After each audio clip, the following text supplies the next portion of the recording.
चलिए साथियों, सभी बिहार वासियों के साथ साथ हमारे संविदा कर्मियों और दैनिक वेतन भोगी कर्मी, आउटसोर्स कर्मी, हटाए गए कर्मचारी, सभी के लिए एक जबरदस्त जानकारी निकल करके सामने आ रही है। क्योंकि जैसा कि आप लोग को पता है कि अभी हाल ही में यानी कल माननीय सीएम सम्राट चौधरी, जिन्होंने शपथ ग्रहण किया और बिहार के मुख्यमंत्री बन गए, और मुख्यमंत्री बनते के साथ ही वो एक्शन मोड में दिखे।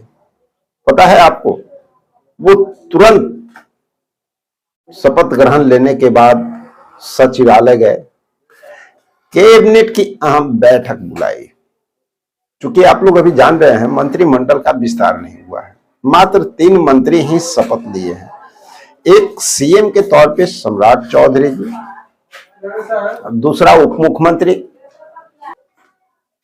विजेंद्र प्रसाद यादव और दूसरे डिप्टी सीएम विजय कुमार चौधरी। मात्र 3 का अभी शपथ हुआ है।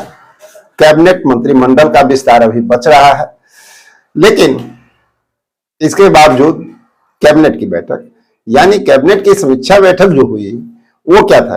कैबिनेट में सिर्फ कैबिनेट मंत्री तो नहीं रहते हैं ना, उसमें सभी आईएएस अधिकारी रहते हैं और सभी आईएएस अधिकारी को वहां पे बुलाया गया और सबसे जो है राय सलाह लिया गया कि बिहार को अब आगे कैसे लेके चलना है और इसमें लोगों के लिए यानी बिहार की जनता के लिए कैसे भला हो सकता है। इस पे बहुत सारी चर्चाएं और मंथन हुई। ठीक है, इसी पे एक बात और सामने आया। इसी दौरान माननीय मुख्यमंत्री सम्राट चौधरी ने कुछ कड़े निर्देश भी दिए और वो कड़े निर्देश कहीं ना कहीं हमारे संविदा कर्मी, दैनिक वेतन भोगी कर्मी, आउटसोर्स कर्मी, जो हटाए गए कर्मचारी हैं या अन्य जो मांगे उठ रही हैं, उन सब लोगों के लिए कहीं ना कहीं कुछ बेहतरीन संकेत निकल करके सामने आ रहे हैं। आइए जानते हैं उन बातों को कि आखिर क्या दिशा निर्देश मिला है। देखिए, 5 प्रमुख दिशा निर्देश दिए गए हैं, 5 तरह का कड़ा दिशा निर्देश दिया गया है, जिससे कि बिहार को आगे लेकर के चला जा सके और सही से यहाँ पे सारी व्यवस्थाएं बनी रही और साथ में सभी लोगों के लिए, सभी के हित को देखते हुए उनका कार्य लगातार जो है होता रहे। तो इसी सिलसिले में साथियों, इसको अगर देखा जाए तो ऑथेंटिक हम लोग चलते हैं गूगल पे और वहां पे सर्च करते हैं, थोड़ा निकालते हैं कि आखिर क्या हुआ था। वो क्लियरिटी आपको मिल जाएगा इसका न्यूज़पेपर के हिसाब से। आप यहाँ पर देख सकते हैं बिहार तक, जहां सारी बातें क्लियर जानकारी मिलती है। इस न्यूज़पेपर में साफ साफ क्लियर दिया गया है, सीएम बनते ही एक्शन मोड में सम्राट चौधरी। पहली बैठक में ही दिए कड़े निर्देश, और ये जो कड़े निर्देश हैं उसमें कुछ निर्देश पे भी हम लोग बात करेंगे। बिहार के नए मुख्यमंत्री आप यहां पर देख सकते हैं, बिहार के नए मुख्यमंत्री सम्राट चौधरी ने शपथ लेते ही एक्शन मोड में काम शुरू कर दिया। पहली बैठक में अधिकारी को सख्त निर्देश देते हुए सुशासन, कानून व्यवस्था और विकास की प्राथमिकता दी गई। जानिए, कई सरकार की 5 बड़ी प्राथमिकता, फैसले और आगे की जो रणनीति है उसके बारे में साफ यहां पर बताया गया है। बिहार की राजनीति में एक नए युग की शुरुआत हो चुकी है। आप सभी लोग जानते हैं, मुख्यमंत्री पद की शपथ लेने के तुरंत बाद सम्राट चौधरी पूरी तरह से एक्शन मोड में नजर आए और शपथ ग्रहण के दौरान शपथ लेते के साथ सचिवालय प्रस्थान किए। वहां पे जो है समीक्षा बैठक उन्होंने किया और वहां पर शीर्ष अधिकारियों के साथ अपनी पहली आधिकारिक बैठक को किए। साफ संदेश दिए कि नई सरकार कामकाज में किसी तरह की ढिलाई बर्दाश्त नहीं करने वाली है और बड़े निर्देश भी दिए गए हैं। और इसको समझने के लिए थोड़ा सा हम लोग मेन पॉइंट पे चलते हैं कि आखिर वो कौन कौन सा निर्देश मिला है ना। तो देखिए, यहां पर जब आप आएंगे ना, तो बैठक में 5 बड़ी बातों पर रहा विशेष जोर। और वो क्या था, सूत्रों के हवाले से बताया जाता है, इस न्यूज़पेपर के हिसाब से बताया जा रहा है, पहला कानून व्यवस्था, राज्य में सुरक्षा और कानून व्यवस्था को और अधिक मजबूत करना, ये निर्देश मिल चुके हैं। रोजगार, युवाओं के लिए रोजगार एवं नए अवसर सृजित करना, बुनियादी ढांचा, इंफ्रास्ट्रक्चर से जुड़ी विकास की परियोजनाओं को रफ्तार देना, कल्याणकारी योजनाएं, सरकारी योजनाओं का प्रभावी क्रियान्वयन और सुनिश्चित करना, त्वरित समाधान, आम जनता की समस्याओं का समय सीमा के भीतर ही समाधान करना। चलिए, ये तो बातें हो गई यहाँ पर कि आखिर क्या क्या दिशा निर्देश मिला है। अब हम लोग कुछ खास बातों पर ध्यान देते हैं जो हमारे संविदा कर्मी से जुड़े हुए हैं, आउटसोर्स कर्मचारी से जुड़े हुए हैं, जो हमारे हटाए गए कर्मचारी हैं उनसे जुड़े हुए हैं, यानी जितने भी 48 विभाग के कर्मचारी हैं उनसे जुड़ी हुई कुछ मुख्य बातें हैं जिस पे हम लोग चर्चा करते हैं। जैसा कि आप लोग को पता चल गया कि जैसे ही सीएम पद का शपथ लेते हैं सम्राट चौधरी जी, तुरंत जो है भागे भागे कहाँ जाते हैं, कैबिनेट में जाते हैं, सॉरी सचिवालय में जाते हैं। और सचिवालय में जाने के बाद कैबिनेट बैठक बुलाते हैं, वहां पे जितने भी आईएएस ऑफिसर अधिकारी होते हैं ना, सभी लोग वहां मौजूद होते हैं। वहां पर दिशा निर्देश दिया जाता है।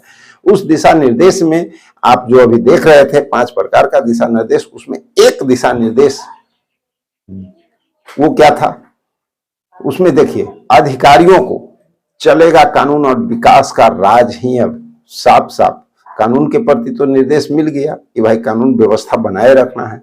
साथ ही एक बड़ा निर्देश जो मिला था, वो अधिकारियों से कहा गया है कि नौकरी और रोजगार के नए मौके कैसे बन सकते हैं, इसको आप तलाशिए।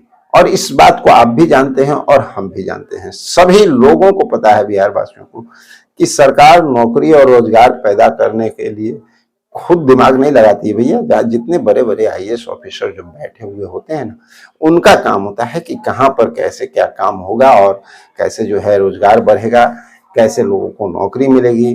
और इसके साथ जब नौकरी और रोजगार की बात आती है साथियों, तो इसमें बहुत सारे जो हमारे हटाए गए कर्मचारी हैं वो तो शामिल हो जाते हैं, क्योंकि उनको रोजगार चाहिए, उनको नौकरी चाहिए, इसीलिए वो अपना आंदोलन कर रहे हैं। तो वो तो स्वाभाविक है कि शामिल हो जाते हैं।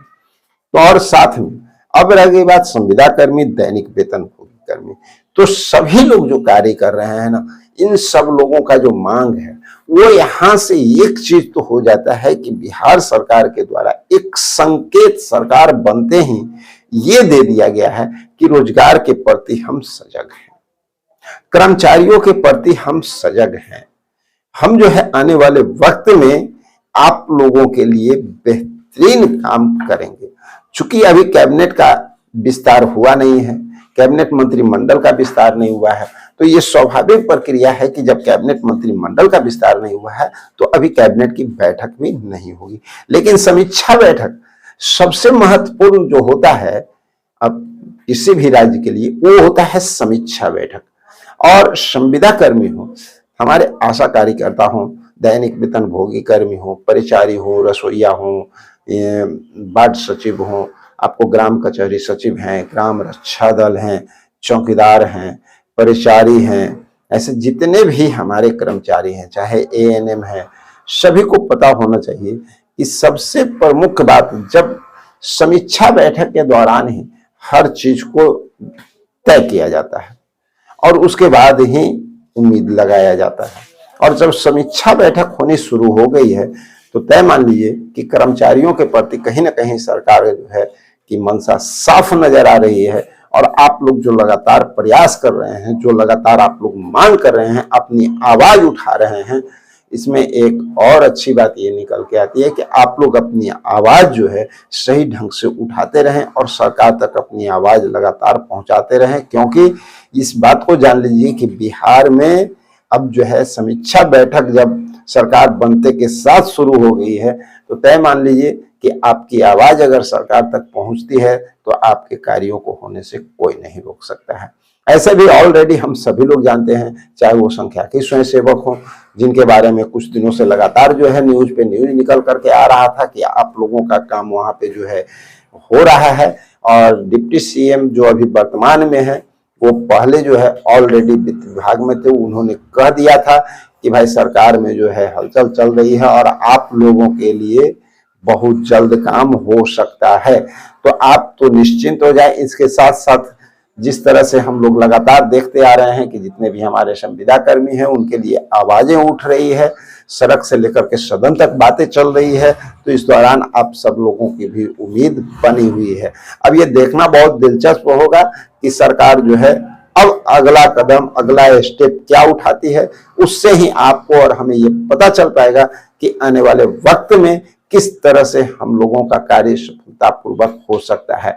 एक बड़ी खुशखबरी ये कि हमारे जो ग्रामीण चिकित्सक साथी हैं उनके लिए हर बार जो हमारे सीएम महोदय हैं, माननीय सीएम सम्राट चौधरी जी, इन्होंने पूर्व में कई बार ग्रामीण चिकित्सकों के लिए अच्छी बातें कही है और खुद इस बात को माने हैं कि ग्रामीण चिकित्सकों का समायोजन होना चाहिए, उन्हें स्वास्थ्य मित्र का दर्जा मिलना चाहिए और उनका जो है कार्य सराहनीय रहा है, ये बात कहते नजर आए हैं। तो संभवतः उम्मीद करते हैं कि इन लोगों का भी काम जो है बहुत जल्द पटल पे दिखता हुआ नजर आ सकता है। तो चलिए साथियों, मिलते हैं कुछ और विशेष जानकारी के साथ अगले न्यूज में। जब तक के लिए जय हिंद।